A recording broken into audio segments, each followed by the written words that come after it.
Hi hello friends, ఎలా ఉన్నారు? బాగున్నారా? నేను చాలా బాగున్నానండి. మీరందరూ కూడా బాగుండాలనే కోరుకుంటున్నాను. చూడండి, రెస్టారెంట్ స్టైల్లో పాస్తా అయితే సింపుల్గా చేసుకోబోతున్నాము. 2 ఆలుగడ్డలు అయితే తీసుకున్నాను, ఒక ఉల్లిపాయ తీసుకున్నాను, ఒక వెల్లుల్లి గడ్డంతా తీసి ఒలుచుకొని ఇలా వాటర్ వేసి బాయిల్ చేసుకోవాలి. పక్కనే వాటర్ పెట్టుకొని పాస్తా అందులోకి వేసుకోవాలండి. అది కూడా బాయిల్ చేసుకోవాలి. కొంచెం సాల్ట్ కూడా వేసాను నేను. చూడండి, ఆ 2 కూడా బాగా ఉడికించుకోవాలి. ఆలుగడ్డ అయితే మంచిగా ఉడికిపోయింది. స్టవ్ ఆఫ్ చేస్తున్నాను నేను. ఇది పక్కన పెట్టుకొని చల్లారనిచ్చుకుందాము.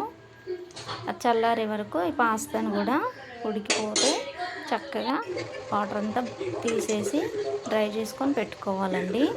ఇప్పుడు ఇది చల్లారిపోయింది. మిక్సీ జార్లోకి అయితే వేసుకుంటున్నాను. ఇలా మిక్సీ జార్లోకి వేసుకొని మెత్తటి పేస్ట్ లాగా తయారు చేసుకోవాలి. ఆ వాటర్ మళ్ళీ మనకు యూజ్ అవుతుంది. చూడండి, మెత్తటి పేస్ట్ అయిపోయింది చక్కగా. ఈ వాటర్ అంతా వంపేసుకొని డ్రై చేసుకొని పక్కన పెట్టుకున్నాం కదా. ఇప్పుడు ఒక స్టవ్ వెలిగించుకొని ఒక ప్యాన్ పెట్టుకొని కొద్దిగా ఆయిల్ అయితే వేసుకోవాలండి.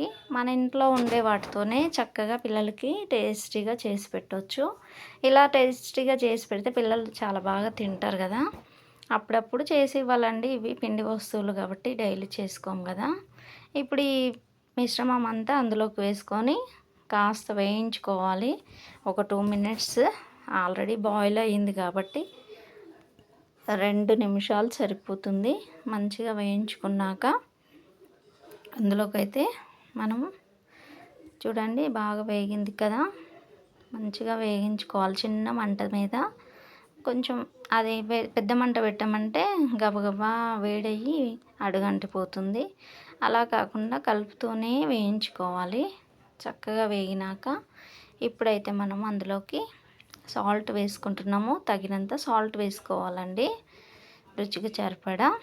ఇప్పుడైతే పెప్పర్ పౌడర్ ఒక సగం స్పూన్ సరిపోతుంది మనకు.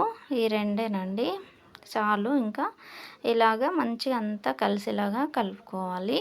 మొత్తం అంతా కలిసేలాగా 1 మినిట్ తిప్పుతూ కలుపుకొని అందులోకైతే మనము పాస్తాని ఆ తగిన వాటర్ని వేసుకోవాలండి.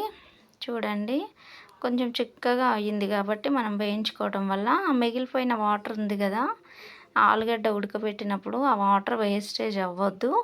అదే వాటర్ మళ్ళీ ఇందులోకి వేసుకొని ఇలా మనకు కావాల్సిన విధంగా కలుపుకోవాలి.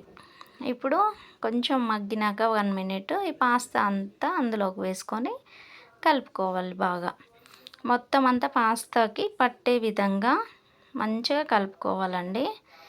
పాస్తా అంతా అది మంచిగా పట్టాలి. ఎందుకంటే పాస్తా ఉట్టిదే ఉడికించుకున్నాం కదా ఇందాక.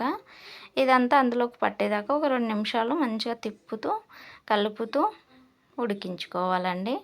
ఇంతేనండి, సింపుల్గా మన ఇంట్లో ఉండే వస్తువులతోనే బాగా చేసి పెట్టాలి. పిల్లలకి చాలా ఇష్టంగా తింటారు. స్నాక్స్ కావచ్చు, మార్నింగ్ బ్రేక్ఫాస్ట్ కావచ్చు, చాలా బాగుంటుంది.